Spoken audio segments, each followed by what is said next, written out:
Hello friends, I hope आप लोग अच्छे होंगे। तो आज की हम वीडियो में बात करेंगे रिवोकेशन ऑफ पेटेंट्स के बारे में।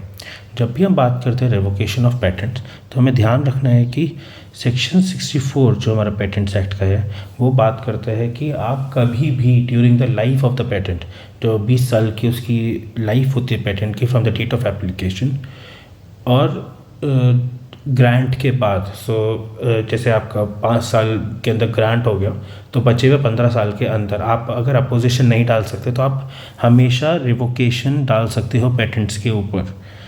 तो रिवोकेशन का मतलब क्या होता है कि आपका पेटेंट जो है वो कैंसिल हो सकता है, जो पेटेंटी है वो उसका सर्टिफिकेट कैंसिल हो सकता है पेटेंट का, और वो पब्लिक डोमेन में आ सकता है। अब जब भी हम बात करते हैं रिवोकेशन की तो एक और आपकी प्रोसीडिंग्स होती हैं अपोजिशन प्रोसीडिंग्स। अपोजिशन में भी एक होता है प्री ग्रांट अपोजिशन और एक होता है post grant opposition. Pre grant opposition आप तभी फाइल कर सकते हो, जो सेक्शन 25 में बात करी गई है, जब आपका पेटेंट ग्रांट नहीं हुआ है और उससे पहले जब वो पब्लिक डोमेन में आ गया है, तो उस बीच आप प्री ग्रांट अपोजिशन फाइल कर सकते हो। और पोस्ट ग्रांट अपोजिशन आप फाइल कर सकते हो पेटेंट ग्रांट होने के 1 साल के अंदर। ये दोनों ही चीज़ें आपके पेटेंट ऑफिस के सामने होती है, रजिस्ट्रार के सामने होती हैं। पर जब हम बात करते हैं रेवोकेशन ऑफ पेटेंट्स के बारे में, तो एक्ट ये कहता है कि रेवोकेशन ऑफ का जो फाइल होगा वो फाइल होगा एक पटिशन की फॉर्म में, और कहाँ पे फाइल होगा, हाई कोर्ट के अंदर। तो आपको हाई कोर्ट अप्रोच करना पड़ेगा, जो भी कंसर्न हाई कोर्ट होगी जुरिस्डिक्शन के हिसाब से, उस स्टेट की हाई कोर्ट में आपको अप्रोच करना पड़ेगा और वहाँ पे आपको एक पटिशन फाइल करनी पड़ेगी कि ये पेटेंट गलत ग्रांट हुआ है, ये पेटेंट को ग्रांट नहीं करा जाना चाहिए था और ये इसको रिवोकेशन करा जाए, जिससे कि आप पब्लिक डोमेन में आ पाए। अब ये रिवोकेशन को कौन फाइल कर सकता है? एक तो जो भी पर्सन इंटरेस्टेड है वो इस रिवोकेशन को फाइल कर सकता है। पर्सन इंटरेस्टेड की डेफिनेशन सेक्शन 21T में दी हुई है। उसके हिसाब से जो भी जना एक पर्टिकुलर ट्रेड में डील करता है, जिस ट्रेड में वो पेटेंट भी है, तो वो बंदा पर्सन इंटरेस्टेड की डेफिनेशन में आएगा। दूसरा कौन फाइल कर सकता है रिवोकेशन? गवर्नमेंट। गवर्नमेंट किसी भी पेटेंट के ऊपर रिवोकेशन फाइल कर सकती है, प्रोवाइडेड गवर्नमेंट जो है उसमें इंटरेस्टेड हो या फिर वो पब्लिक के इंटरेस्ट को हैम्पर कर रहा हो। गवर्नमेंट भी डायरेक्टली ये नहीं है कि किसी भी पेटेंट के ऊपर फाइल कर देगी, अगर वो उसमें पब्लिक का इंटरेस्ट है तो वो रिवोकेशन फाइल कर सकती है। और in a counter suit for the infringement, अगर किसी भी केस में इन्फ्रिंजमेंट प्रोसीडिंग होती हैं तो इन्फ्रिंजमेंट प्रोसीडिंग में आप एक काउंटर सूट भी फाइल कर सकते हो। काउंटर सूट कौन फाइल करता है? जो इन्फ्रिंजर है, जिसके अगेंस्ट इन्फ्रिंजमेंट प्रोसीडिंग्स फाइल हुई हैं। फॉर एग्जाम्पल ए और बी, ये ए जो है पेटेंटी है, बी जो है उसके पेटेंट को इन्फ्रिंज कर रहा है, काउंटरफीट कर रहा है। ए ने अगर बी के अगेंस्ट एक इन्फ्रिंजमेंट प्रोसीडिंग्स को स्टार्ट करा, इनिशिएट करा, और बी ने उसके रिप्लाई में एक काउंटर सूट फाइल कर दिया, रिवोकेशन पटिशन, तो वो रिवोकेशन पटिशन जो है एक काउंटर सूट हो गया। अब ये इन्फ्रिंजमेंट जो है आपका या तो डिस्ट्रिक्ट कोर्ट्स में फाइल हो सकता है या फिर हाई कोर्ट में। अब इस डिस्ट्रिक्ट कोर्ट के केस के अंदर अगर आपने काउंटर सूट फाइल करें रिवोकेशन का, तो रिवोकेशन हमेशा ही आपका हाई कोर्ट में जाएगा, और जैसे ही ये काउंटर सूट फाइल होगा तो सारी प्रोसीडिंग्स ट्रांसफ़र हो जाती हैं हाई कोर्ट को। तो जो इन्फ्रिंजमेंट भी तब सुना जाएगा तो हाई कोर्ट ही सुनेगा। अब जब हम बात करते हैं ग्राउंड्स के बारे में, तो ये तो बात हो गई कि इन्फ्रिंजमेंट प्रोसीडिंग्स कैसे इनिशिएट होती हैं, पर जब हम बात करेंगे ग्राउंड्स की, तो ग्राउंड्स भी सेक्शन 64(1) के अंदर दिए गए हैं कि किन किन केसेस के अंदर आप रिवोकेशन प्रोसीडिंग्स को इनिशिएट कर सकते हैं। सबसे पहला उसके अंदर जो ग्राउंड है वो है कि ये जो आपका पेटेंट था वो किसी पुराने पेटेंट में या किसी नॉन पेटेंट लिटरेचर में ऑलरेडी डिस्क्लोज है, तो आपके प्रायोरिटी डेट्स मैच नहीं कर रही। फॉर एग्जांपल, आपने आज एक पेटेंट फाइल करा और इससे साल भर पहले किसी और डॉक्यूमेंट के अंदर उस पर्टिकुलर इन्वेंशन का जिक्र है या उस पर्टिकुलर इन्वेंशन के बारे में बताया गया है, तो आपने अपनी प्रायोरिटी लूज़ कर दी। आप जो फर्स्ट क्लेमेंट नहीं है, वो ऑलरेडी पब्लिक डोमेन में था, तो ये पहला ग्राउंड हो गया आपका रिवोकेशन प्रोसीडिंग्स का। दूसरा ग्राउंड क्या है? Patent was granted to ineligible person. आपको पता है कौन कौन जने जो है पेटेंट को फाइल कर सकते हैं? ये हमको दिया गया सेक्शन 6 के अंदर, that who all can file for the patent. इसमें है या तो ट्रू एंड फर्स्ट इन्वेंटर, या फिर assignee of the true and first inventor, और third is the legal representative of the deceased person, or deceased person can be the true and first inventor or the assignee of the true and first inventor. So अगर इन तीनों के अलावा किसी और person ने उस patent को file करा, उसको ग्रांट मिल गया, तो वो भी एक ग्राउंड है रिवोकेशन का। Third is obtained wrongfully in contravention of the rights of the person. So अगर किसी और का राइट था उस पेटेंट के ऊपर और किसी और ने उसको ऑब्टेन कर लिया, that again is a ground for revocation. Not an invention, we all know when we talk about section 21J, तो इन्वेंशन की डेफिनेशन क्या है? अगर उस डेफिनेशन में वो पर्टिकुलर जो पेटेंटेड इन्वेंशन है वो नहीं आ रही, तो उसको आप रिवोक करवा सकते हो। लैक्स नॉवेल्टी, यानी कि न्यू नहीं है, नया नहीं है, तब भी आप उसको रिवोक करा सकते हो।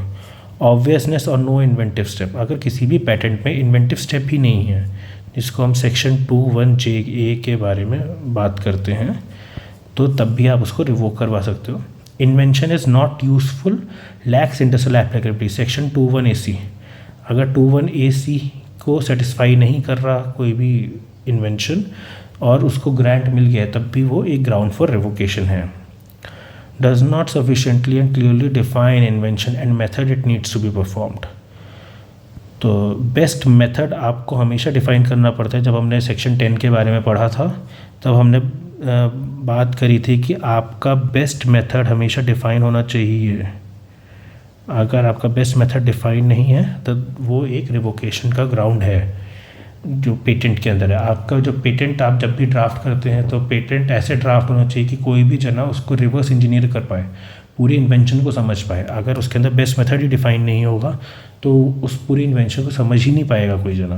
तो उस केस में भी आपका जो पेटेंट है वो रिवोक हो सकता है।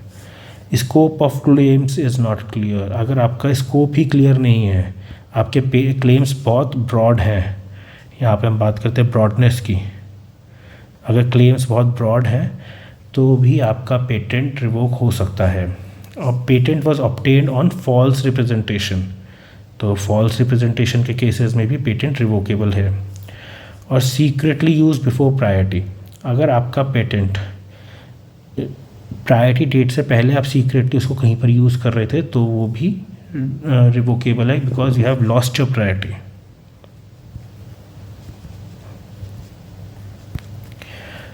फिर fail to disclose information under section 8, जब भी हम बात सेक्शन 8 की करते हैं, तो फॉर्म 3 आपको याद रखना है।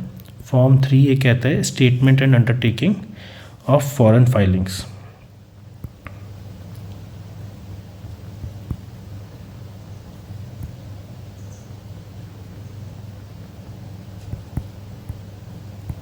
आपको पेटेंट ऑफिस को बताना होता है कि आपने जो फॉरेन फाइलिंग्स करी हैं, फ़ॉरेन में एप्लीकेशंस लगाई हैं, किसी और ऑफिस में आपने एप्लीकेशंस जो फाइल करी है, उनका क्या स्टेटस है। अगर आपने जो है वो या तो डिस्क्लोज़ नहीं करा या फिर रॉन्ग इन्फॉर्मेशन सप्लाई कर दी, तो that again becomes a ground for revocation of patent. और कंट्रवीन डायरेक्शंस अंडर सेक्शन 35 एंड 39, जब हम बात करते हैं सेक्शन 35 की, तो कुछ पेटेंट्स के बारे में ऑफिस सीक्रेसी डायरेक्शंस इम्पोज कर सकता है।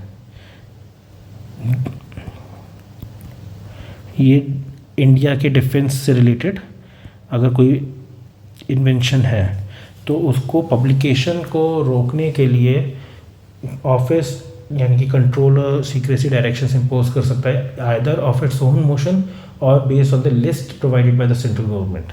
तो जब हम बात सेक्शन 35 की करते हैं, तो वो बात करते हैं सीक्रेसी डायरेक्शन की। अगर कोई भी ग्रांट आपका सीक्रेसी डायरेक्शंस के कॉन्ट्रवेंशन में हो गया है, तो वो भी रिवोकेशन हो सकता है इसका। दूसरा, जब हम बात करते हैं सेक्शन 39 की, तो ये बात करते हैं फॉरेन फाइलिंग लाइसेंस।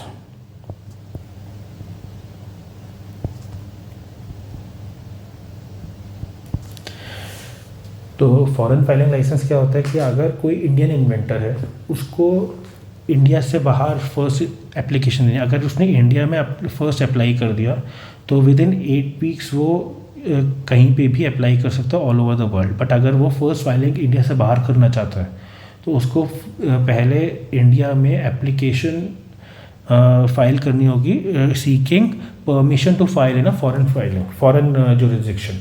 तो वहाँ पर सेक्शन 39 आता है। अगर आपने कोई भी पेटेंट इंडिया में ग्रांट हुआ है जो इसके कंट्रोवेंशन पहले कर चुका है, सेक्शन 39 का कंट्रोवेंशन कर चुका है, तब भी वो रिवोकेशन हो सकता है उस पेटेंट का। अब leave to amend was obtained on fraud. So अगर आपका पेटेंट के आपने फाइल करा और उसको बाद में आपने अमेंड करा है, तो जो अमेंडेड पार्ट है उसको आप रिवोक करवा सकते हो अगर जो अमेंडमेंट था वो फ्रॉड से आपने ऑब्टेन करा था। CS wrongly mentioned, CS means complete specification, wrongly mentions or does not disclose source of biological material। तो ये नेशनल बायोडाइवर्सिटीज़ एक्ट के अंडर आता है। जब भी आपको पेटेंट फाइल करना है और दैट पेटेंट और that particular invention makes use of any of the biological source, biological material, then you will have to disclose the source of the biological material. If you have not disclose the source of the biological material, तब ये जो है revocation का ground बन सकता है, या फिर आपने गलत सोर्स बता दिया तो वो रिवोकेशन का ग्राउंड बन सकता है। Anticipation because of traditional knowledge, ये हमको पता है सेक्शन 3 में जब हमने बात करी थी कि ट्रेडिशनल नॉलेज पेटेंटेबल नहीं होती। अगर कोई भी ऐसा पेटेंट ग्रांट हो गया है जो ट्रेडिशनल नॉलेज को यूज़ करता है तो वो भी रिवोक हो सकता है। तो एक ये छोटी सी वीडियो थी पेटेंट रिवोकेशंस के बारे में। अगर कोई भी आपको डाउट हो तो प्लीज़ उनको कमेंट सेक्शन में ज़रूर पूछिएगा। Please do hit the like button and subscribe my channel. Thank you.